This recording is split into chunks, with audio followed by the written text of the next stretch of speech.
दोस्तों welcome back to my channel. अगर आपने अभी तक मेरे चैनल को सब्सक्राइब नहीं किया है तो जल्दी से मेरे चैनल को सब्सक्राइब कर दें। एपिसोड 3 की शुरुआत में शेन और यांग पुराने टाउन को विजिट करते हुए स्ट्रीट फूड को एंजॉय कर रहे होते हैं। अब ये दोनों यहाँ पे बैठकर खाना खाने लगते हैं तो इतने में अनाउंसमेंट होती है कि सिटी मैनेजमेंट यहाँ पर आ रही है। तो सभी शॉप वाले अपने टेबल और चेयर्स यहाँ से उठाने लगते हैं। ये दोनों हैरान हो रहे होते हैं कि आखिर यहाँ पर क्या होने वाला है। पुलिस यहाँ पर आकर सभी स्टॉल्स वालों को कह रही होती है कि आपको मैंने कितनी बार कहा है कि रोड को ब्लॉक मत किया करें। यांग यहाँ पर अपने कुलीग को देखती है तो ये शेन से कहती है कि तुम्हें मुझे अपने इस कुलीग से बचाना होगा। यांग शेन को साइड पर ले आकर कहती है कि हमें जल्दी से ये खत्म करके यहाँ से जाना होगा, लेकिन यांग का ये कुलीग यहाँ पर आ जाता है। ये देखते ही शेन साइड पर चला जाता है। यांग ये कहने वाली होती है कि मैं यहाँ पर अपने दोस्त के साथ आई हूँ, लेकिन ये देखते है कि शेन तो साइड पर चला गया है। तो ये कहती है कि मैं यहाँ पर ये खाने के लिए आई थी। अब ये पुलिस ऑफिसर सांग को जानता होता है। जब पुलिस ऑफिसर को मालूम होता है कि ये सांग की लीडर है तो ये दोनों यांग को फोर्स करने लगते हैं कि तुम्हें अंदर बैठकर खाना चाहिए। यांग बहुत मुश्किल से इनको मना करते कहती है कि मुझे एक जरूरी काम है। अब जब ये दोनों साइड पर आते तो शेन इसके कुलीग की नकल उतारते हुए यांग को तंग कर रहा होता है। यांग कहती है कि तुम बस कर दो, तुम बहुत ही अनोइंग हो। शेन यांग से कहने लगता है कि क्या तुम्हें हमारा सीक्रेट रास्ता याद है? जब भी हम स्कूल से लेट हो रहे होते थे हम हमेशा उसी रास्ते से जाते थे। यांग कहती है कि मुझे बहुत अच्छे से याद है। अब ये दोनों अपना वो सीक्रेट रास्ता देखने के लिए आ जाते हैं। शेन कहता है कि ये जगह बिल्कुल भी नहीं बदली। यांग कहती है कि मुझे याद है कि जब हम सेकेंड ईयर में थे तो फ्राइड चिकन खरीदते हुए हमारा सामना एक डॉग से हुआ। तुम डॉग को देखकर इतना पैनिक हो गए थे कि तुम उसको देखते ही भाग गए। मैं तुमसे कह भी रही थी कि तुम्हें भागने की जरूरत नहीं है। शेन कहते हैं कि मैं अकेला नहीं भागा तो तुम भी मेरे साथ थी। यांग कहते हैं कि मुझे तो तुम्हारी वजह से भागना पड़ा था। शेन कहते हैं कि अगर अब मेरा सामना उस डॉग से हुआ तो मैं उसको देखकर भागूंगा नहीं बल्कि उसका सामना करूंगा। इतने में ही ये डॉग यहाँ पर आ जाता है। यांग इसको देखकर रुक जाती कहती है कि तुम्हारी ख्वाहिश पूरी हो गई है। ये डॉग शेन को देखकर भौंक रहा होता है। इस डॉग को देखकर शेन बहुत ज्यादा डर जाता है। ये यांग से कहता है कि तुम फिक्र नहीं करो, मैं तुम्हें प्रोटेक्ट करूंगा। शेन यांग के पास आते हुए कहता है कि आमतौर पर मुझे डॉग से डर नहीं लगता, लेकिन इस डॉग को देखो ये पागल डॉग है। यांग कहती है कि मुझे तो ऐसा नहीं लग रहा। शेन कहता है कि पहले तुम भागो फिर मैं तुम्हें कवर करूंगा। इसकी बात अभी पूरी नहीं होती, यांग पहले ही भाग जाती है।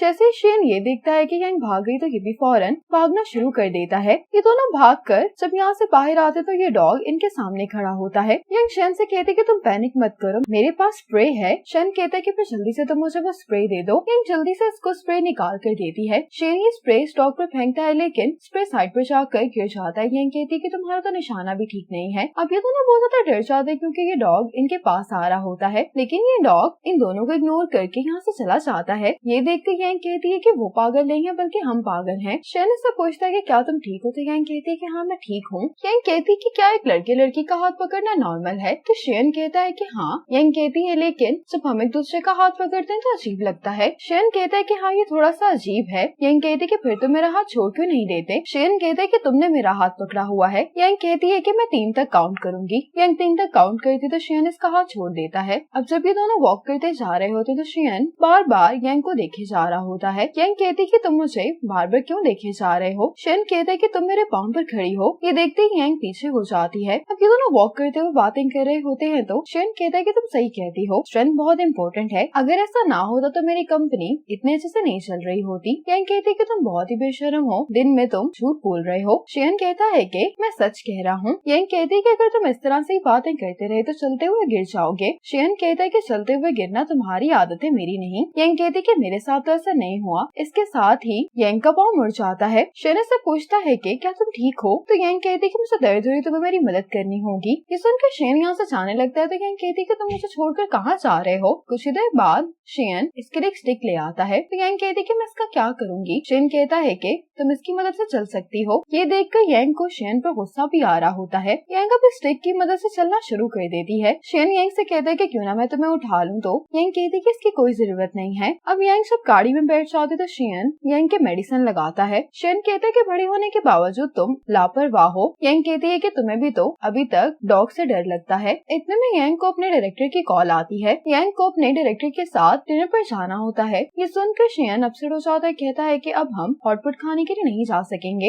यांग कहते कि मेरे पास कोई चॉइस नहीं है, मुझे जाना होगा। शेन कहते कि क्या तुम्हें इस बात का डर नहीं है कि डायरेक्टर तुमसे बदला लेने के लिए तुम्हें ज्यादा ड्रिंक करने के लिए कहेगा? यांग कहती है कि इसीलिए तो मैंने रिजर्वेशन लेयर हाउस में करवाई है। अब यांग अपने कोलिग्स के साथ डिनर करने के लिए आ जाती है। इन्होंने यांग की जगह डायरेक्टर के साथ रखी होती है, लेकिन यांग अपनी कोलिग लिन के साथ बैठ जाती है। ये देखकर डायरेक्टर कहने लगते हैं कि क्या तुम मुझे नापसंद करती हो? तो यांग कहती कि ऐसी बात नहीं है, मुझे हल्का सा जुकाम है, मैं नहीं चाहती कि मेरी वजह से आपकी तबीयत खराब हो जाए। डायरेक्टर कहते हैं कि हमारी पहली गैदरिंग है तो फिर मैं तुम्हारे पास आकर बैठ जाता हूँ। डायरेक्टर कहते हैं कि हमें यांग को अपने डिवीजन में वेलकम करने के लिए ड्रिंक करना चाहिए। यांग चाय पी रही होती है तो ये देखकर डायरेक्टर कहते हैं कि तुम्हें भी हमारे साथ ड्रिंक करनी चाहिए। तो यांग कहती कि मैंने अभी मेडिसिन ली है तो मैं अल्कोहल नहीं पी सकती। शेन जब ड्राइव कर रहा होता है तो उसको याद आता है कि इसने यांग से पूछा था कि तुम्हारे कोलीग्स कैसे हैं। तो यांग कहती कि मेरे कोलीग्स तो ठीक है, लेकिन मेरे डायरेक्टर को बात करते हुए दूसरों के हाथ पर अपना हाथ रखना पसंद है, इसी वजह से शेन यहाँ पर आ जाता है। शेन नोटिस करता है कि डायरेक्टर जानबूझकर यांग के कंधे पर हाथ रखने की कोशिश कर रहा है। चूँकि ये जगह फांग की होती है इसीलिए शेन यहाँ पर वेटर बनकर आ जाता है। अब बारबेक्यू के दौरान शेन डायरेक्टर की सारी बातें सुन रहा होता है। जैसे ही डायरेक्टर यांग के ज्यादा क्लोज होने की कोशिश करता है तो शेन कहता है कि क्या आपको ये मीट कट करवाना है? तो यांग हाँ बोल देती है। शेन अब ये काम आहिस्ता आहिस्ता कर रहा होता है ताकि डायरेक्टर यांग के पास ना आ सके। अब डायरेक्टर शेन से कहते हैं कि अब तुम यहाँ से जा सकते हो। जैसे शेन ये नोटिस करता है कि डायरेक्टर ने यांग की प्लेट में खाना रखा है तो ये यांग की प्लेट उठाकर खाना डस्टबिन में फेंक देता है। तो डायरेक्टर कहता है कि तुम क्या कर रहे हो? शेन कहता है कि माफ करना, मुझे लगा कि ये कचरा है। अब डायरेक्टर फिर से यांग को कहने लगते हैं कि तुम फ्रूट वाइन तो पी ही सकती हो। ये फिर से यांग को फोर्स करने लगते हैं। यांग बहुत इनकार कर रही होती है लेकिन डायरेक्टर इसकी बात मानने को तैयार नहीं होते। तो मिस्टी कहती है कि सबने यांग को मेडिसिन लेते हुए देखा है। तो डायरेक्टर कहते हैं कि मुझे तो लगता है कि तुम मेरी रिस्पेक्ट नहीं करती, इसी वजह से तुम मेरे साथ ड्रिंक नहीं करना चाह रही। कि यांग को जबरदस्ती ड्रिंक करने के लिए कह रहे होते। इतने में ही शेन सूप लेकर इनके पास आ जाता है। जानबूझकर ये सूप डायरेक्टर पर गिरा देता है। डायरेक्टर बहुत गुस्सा हो जाते हैं, कहते हैं कि जल्दी से अपने मैनेजर को बुलाओ। अब फांग यहाँ पर शेन को देखकर स्पीचलेस हो गया होता है। अब फांग यहाँ पर सबके सामने शेन को एक एम्प्लॉय की तरह डांटने लगते हैं। इन दोनों की एक्टिंग देखकर यांग को हंसी आ रही होती है। शेन जब डायरेक्टर से माफी मांगते तो फांग कहता है कि अब तुम्हें यहाँ पर काम करने की कोई जरूरत नहीं है, तुम यहाँ से जा सकते हो। फांग डायरेक्टर से माफी मांगता कहता है कि आपको इस खाने का बिल देने की कोई जरूरत नहीं है, हमने आपके लिए कपड़े भी प्रिपेयर करवाए हैं और ये यहाँ के वेटर्स का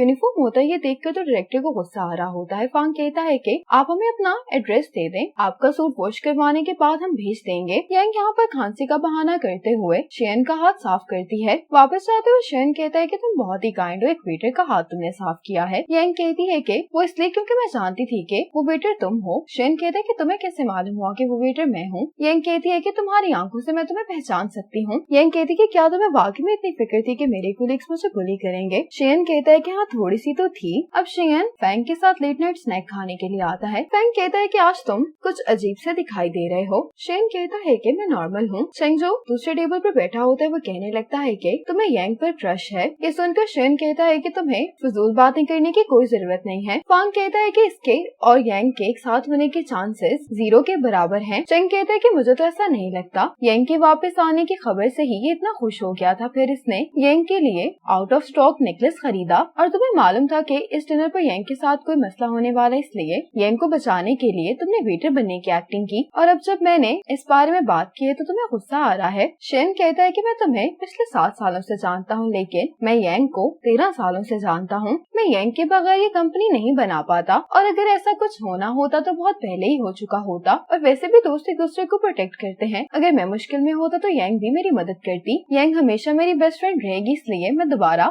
इस तरह की कोई फजूल बात तुमसे नहीं सुनना चाहता। शेन ये सुनकर हंसने लगता है। फांग जब वापस आता है तो शेन की मॉम इसकी वाइफ को ताजा सब्जियां देने के लिए आई होती है। फांग शेन की मॉम को आज जो कुछ भी होता है उसके बारे में बता देता है। ये सुनकर शेन की मॉम बहुत खुश हो जाती है, कहती है कि इसका मतलब है कि मैं और मिसेस जाओ इन लॉज बन सकते हैं। आज डांसिंग क्लब में शेन की मॉम ये सारी बात यांग की मॉम को बता देती है, लेकिन ये दोनों आपस में यही बात कर रही होती है कि इन दोनों का रिलेशनशिप में होना नामुमकिन है। शेन ने जो यांग को अनार भेजे होते हैं, यांग उनकी पिक्चर खींचकर शेन को सेंड करती है। शेन इसको बताता है कि मैं 2 दिनों के लिए बिजनेस ट्रिप पर जा रहा हूँ। ये अपने आप से सवाल करता है कि क्या मुझे वाकई में ही यांग पर क्रश है, लेकिन ये अपने आप से कहता है कि ऐसा नामुमकिन है। यही सोचकर ये यांग को मैसेज नहीं करता। इसी मोमेंट पर एपिसोड 3 खत्म हो जाती है।